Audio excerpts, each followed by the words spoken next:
My name's David Lorimer. I'm the Program Director and now Global Ambassador of the Scientific and Medical Network. And I'm here with Honorary Member Dr. Elisabet Sahtouris in a series of interviews that I'm doing with Honorary Members, where I'm asking them a little bit about their life and work. Welcome, Elisabet. Very nice Aloha. to have you here from Hawaii. And my first question is who and or what inspired you in your line of work? Thank you, David. And I was saying aloha, which is the standard loving greeting from Hawaii out here in the middle of the Pacific Ocean. So I would say my greatest inspiration really was nature itself. As a small child, I was allowed to run free in nature and to communicate and commune with it in any way I wanted without anything having been put in boxes yet by grown-ups.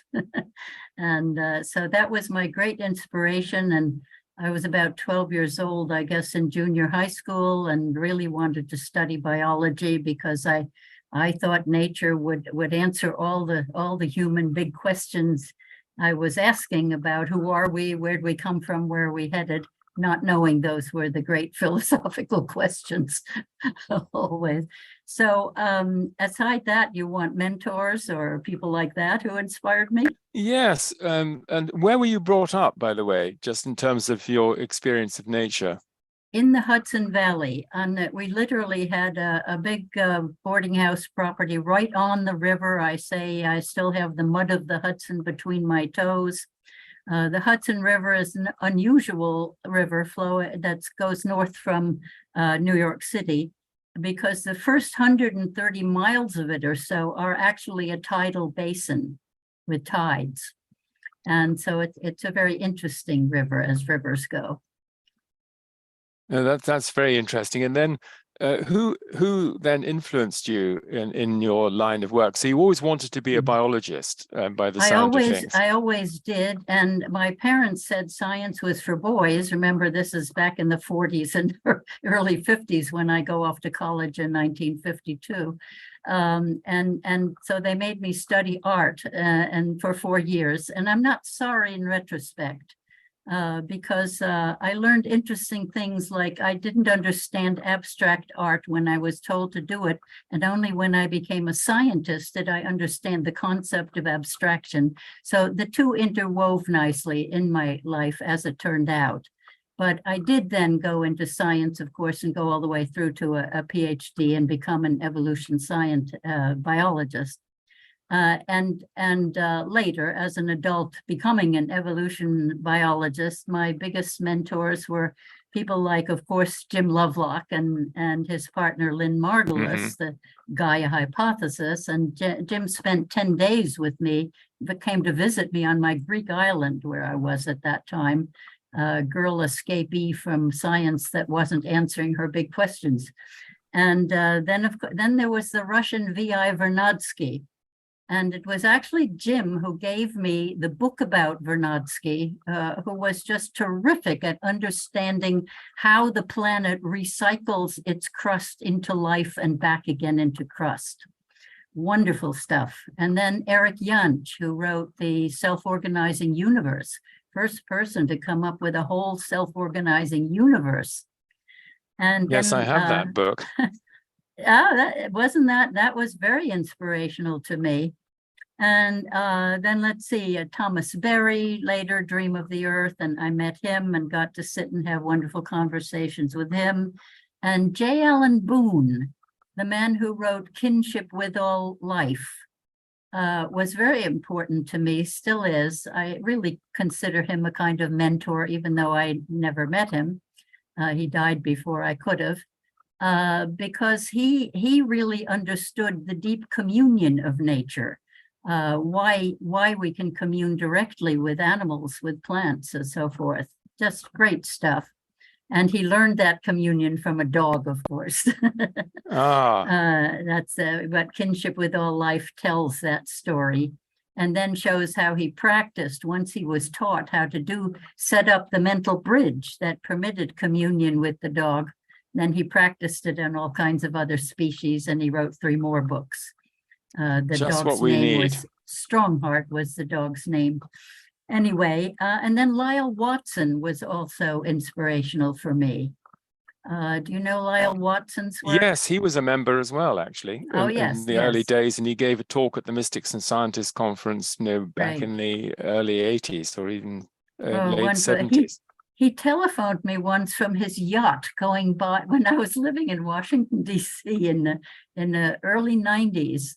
He came by and he called me on the phone, and he was on his way back to South Africa, I believe, where he died, I think, eventually.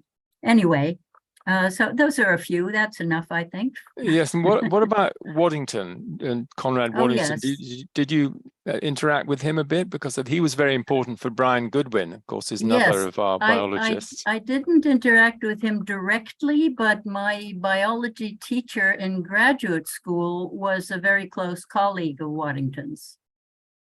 And just going back a bit further, Darcy Wentworth Thompson, was that influential at all in terms of your thinking?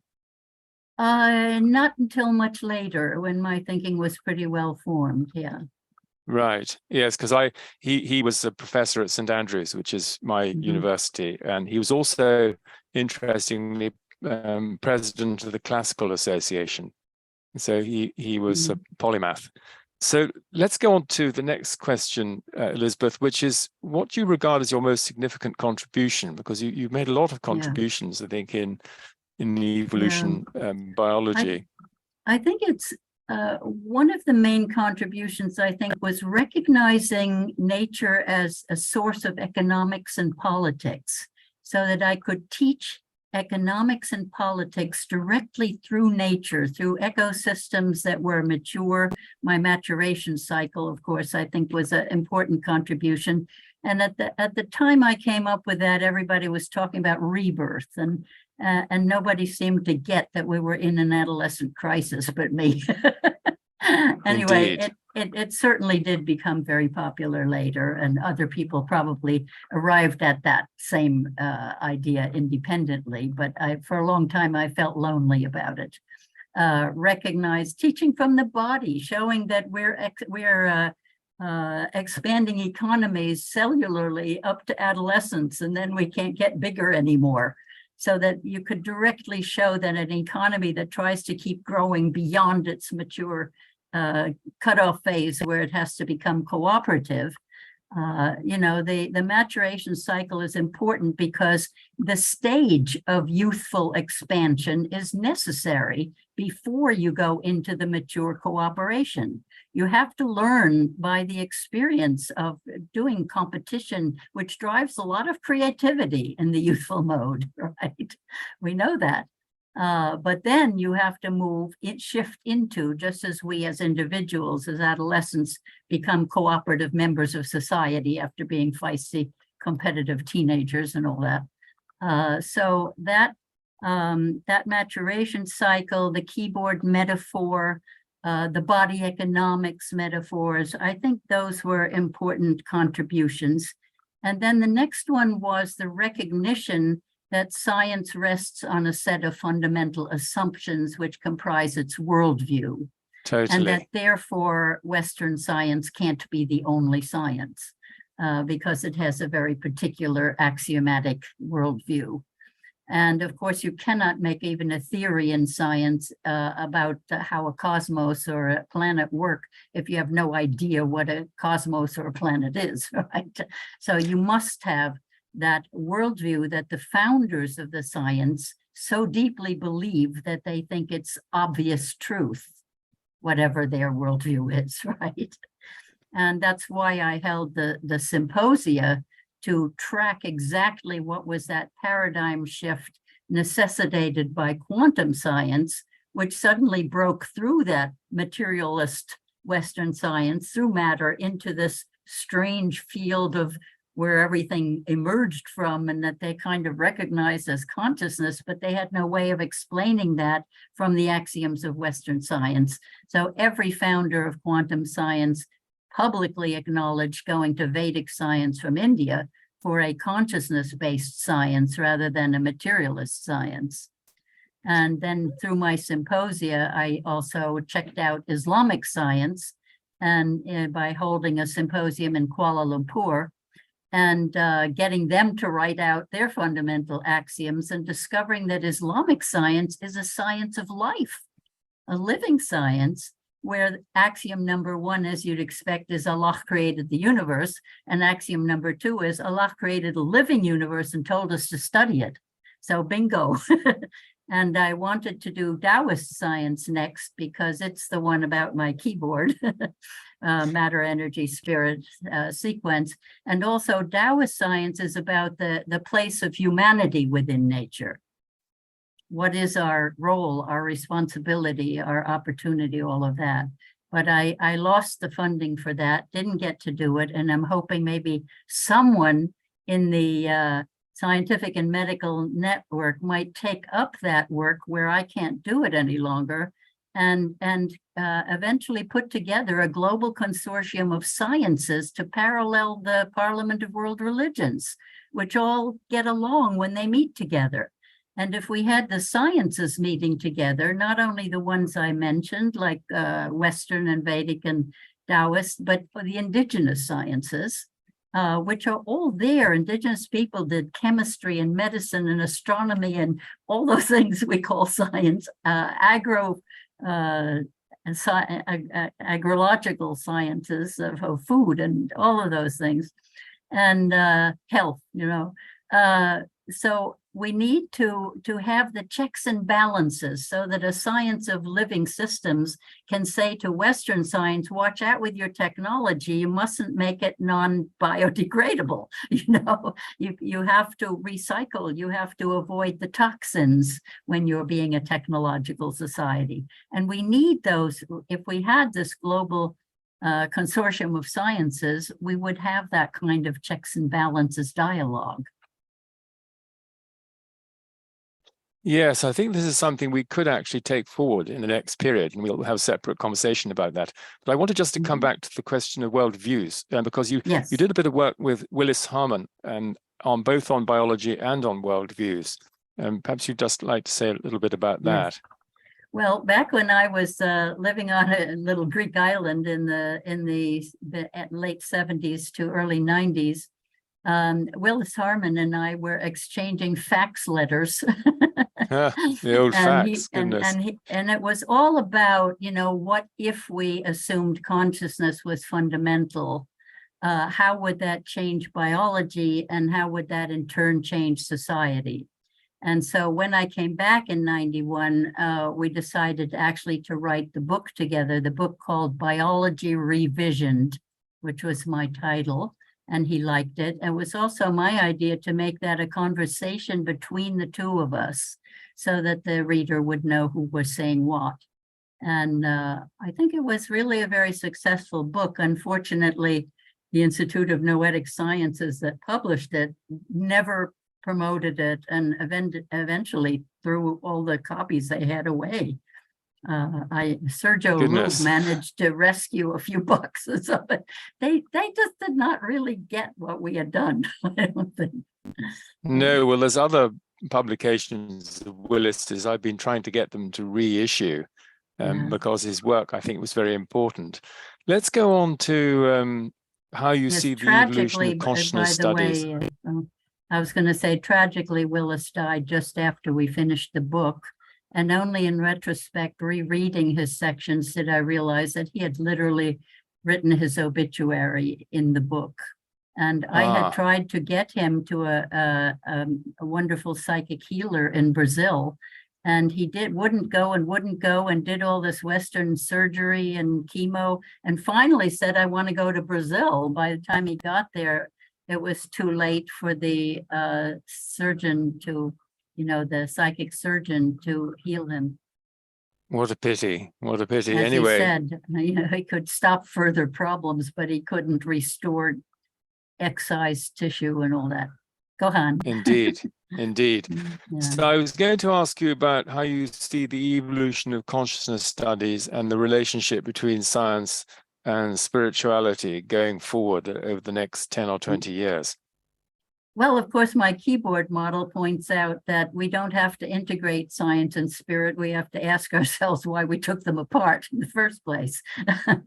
And since we all are matter, energy, spirit, mind, consciousness up in the high frequencies of what we are, what the universe is, what we are, it's all there. The spirituality is just the higher vibrations and matter the lower vibrations. And just as Einstein showed that you can transpose the music, between matter and energy, if you keep going up into higher vibrations, you end up with consciousness, and it's all part of you. You're not a body with a mind, you're a body mind, right? And so in the next 20 years, there's so much emphasis now on oneness, on consciousness as primary in the universe, as the quantum scientists show that things emerge, matter emerges from the field of consciousness.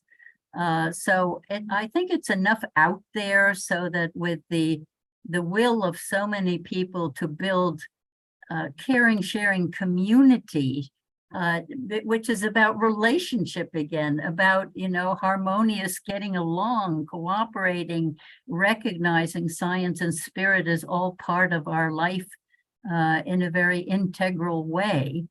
That this by I don't know, the next 20 years, of course, David, I'm a Jem Bendell realist. And we're going to be going through a bottleneck very soon now. And so we will be driven to self-sufficient community getting us through, while the big techno-feudalism, whatever you want to call it now, the big system, the empire, last gasp of empire building, as I call it, the top-down patriarchal command and control economy and polity that we're under now in the mainstream, that is collapsing already. And Jem shows the food supply is already going down, and my God, they want to feed us all on vat food now, and because it's turning out cheaper than feedlots and monocultured veg and grain and all that. So I believe that we're going to be in such serious crisis. And look, the last couple of weeks at the heat waves, all the records are broken, and the entire south of the United States and most of Europe is now really, really burning, not to mention India and Pakistan, and all with these temperatures up to 130 degrees for weeks at a time. That's really not sustainable. The big governments are not going to be able to do anything for people anymore. They're going to be run out of money. They're too big spending it on warfare, at least here in the United States, throwing billions, trillions, at war making, when this war could have been negotiated. So we're in the crisis. The poly crisis is enormous now. And I think the only people who are going to get through the bottleneck are those who do find places to set up self-sufficient community. Yes, and I don't agree. I don't see a lot of green technology that we can even take with us. Because how are we going to produce these electric cars and windmills and solar panels and stuff? We don't even know how to make a light bulb. Well, I was thinking more broadly that this is the kind of evolutionary challenge that we've created for ourselves, to try and become a more cooperative species, and so there's no alternative really in the long run to becoming cooperative. And we will. You see, I'm a firm believer that this human experiment is not going to go out. We have, Jim Lovelock said to me in the 80s when he visited me, Elisabet, pray that we go into the ice age we're due for, because it looks like we may tilt the earth in the opposite direction into a hot age. And while humans have gotten through a dozen ice ages in the last wave of them in big history, we have never been through a hot age. And while the hot age is on average only going to be about as many degrees higher than what we call normal, then an ice age is lower, and we probably will survive it. We're not going to be able to take very much of our big infrastructure with us. I don't believe the internet will hold up too long. And then what happens if all of our currency and everything we do is based on the internet? Nothing will function anymore if that goes down, and it'll go down in pieces, not all at once, but those will be big crises too. So yes, we have to build community as fast as possible, as self-sufficiently as possible, as caring and sharing as possible. That's the way to go. And even Jim Bendell, who knows the worst of the worst and has the gloomiest big picture, says the same thing. And you know what he's doing? He's doing agroforestry on a hill in Bali now. Yes, I have his book to read, and I've subscribed to his postings, so that's very, very interesting. Yeah. And then coming to the Scientific and Medical Network, you've been associated with us for a long time. How do you see its significance, to researchers and more generally? Well, it's been wonderful in playing such an important, truly scientific leading edge role. And, just having access to your countless book reviews, you book monster, and the articles, and, everything is high quality. Everything is, it's not really controversial. It's so evidential. That it makes sense to people, and we don't find a lot of argument among ourselves. We seem to thrill to seeing each other's versions of the same thing over and over again, always new angles on it, always somewhere else to go with it. And as I say, for me, it was lovely that you published the keyboard article, because you put it on one page and it's a lovely layout, and I get to send it out to lots of people. And as I said, I still wish that we could somehow do the idea of bringing the different sciences together, the way the religions got to come together. That was such an important human development, that Parliament of World Religions was possible, that those warring religions could come and find their common essences. And I want to see that for science, because I believe we're going to be doing science forever. Indigenous people did science for a very long time, and they didn't need a lot of technology. I just watched, the two big long documentaries on the Pacific canoes, these outrigger canoes that were made entirely from trees and grass. Right. The sails were woven, plaited, of grasses, and the ropes were spun from the vines, and the trees were hollowed out for the canoe. And they knew everything about how to sail, navigate oceans. All the canoes were flexibly put together. They couldn't break because nothing was nailed or screwed together or glued together the way we do in our technology. And so this is pretty sophisticated stuff. It got them around the world's oceans, So I love looking at look at all the medical knowledge of Indigenous peoples, being able to heal illnesses, being able to, do mushrooms or whatever to tune into the inner world. And there's just so much. If we were reduced back to that much simpler life, and we were at every ice age, I believe there was a Mu and an Atlantis, and they succumbed to the waves when the ice came and went, and things went on. I would hope that we can get a little bit more through. And, another great inspiration of mine was seeing that project in China, where the young people were in a valley that was dying of starvation, drought, like we're seeing again now in the world, with hundreds of little villages were dying And the young people said, we want to get water from a river that's 70 kilometers across that mountain range. And they figured out how to do it. They smelted iron tools out of their dry red earth and made shovels and pickaxes and hammers and chisels.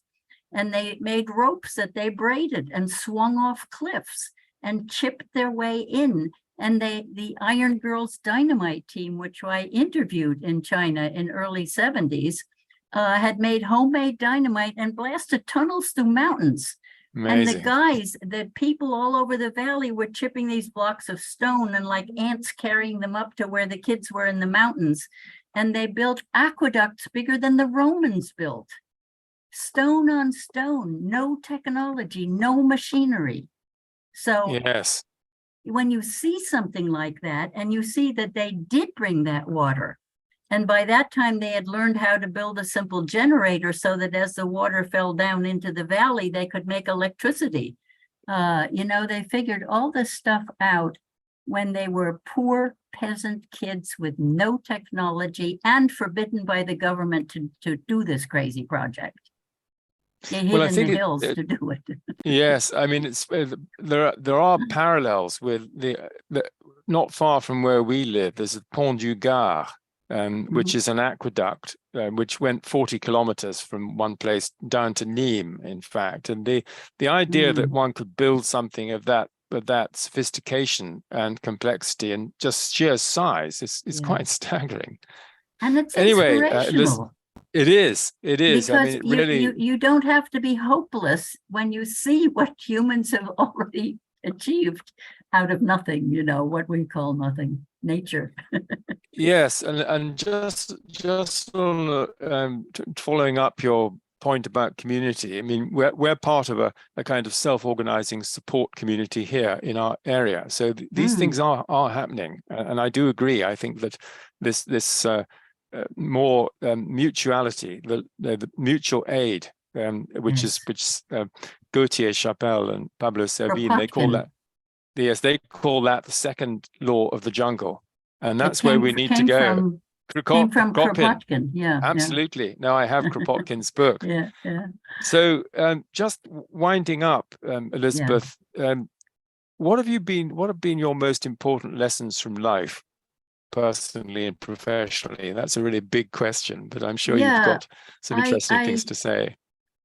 I consider myself very fortunate that I was able to do so much global traveling and living cross-culturally in several instances, so that I got to question my own personal assumptions about how things are and should be, and had to look at the assumptions of other cultures and realize that they were just as valid as mine, even if they looked non-valid to me at sometimes for a while. So getting the real diversity of humanity and seeing why the whole thing is collapsing. These were the big life lessons for me, that, wow, you really can find out what's going on if you're enough of a cosmic snoop, born with hopeless curiosity that drove my children nuts, wanting to know how everything works all the time. But it paid off. And so I would say that know your planet. If you're a young person, go volunteer somewhere else, learn about other cultures. Don't get stuck in any kind of a single worldview or, a single way of being. Recognize that humanity is immensely diverse and creative. And we know that the more diverse a group that we're working with is, the more creative it is, right? It just does work that way. No, and I was thinking as you were saying that, which I think is very important, that this is why one learns languages. Yes. If you learn a language, then you go to a new place, you have a different sense of identity, the culture's different, the art is different, the customs are different, the people are different. The thinking is different. The thinking is different. So Exactly. It gives you it expands your horizons, I think one could say. Absolutely. And little children can learn 3, 4, 5 languages easily by the time they're 10, 12 years old. They do not confuse them. There's something about the human brain that allows for that. And it's much harder later to learn new languages. The older you get, the harder it is. So little children should absolutely be taught at least their first, second language by kindergarten, you know. Yes, and that would have a knock-on effect, I think, on the world. Yes, absolutely. Elisabet, thank you very much for sharing your life and wisdom with us. My pleasure, David, my pleasure. And thank you so much for all the work that you do with the network. It's a blessing to us all. Thank you.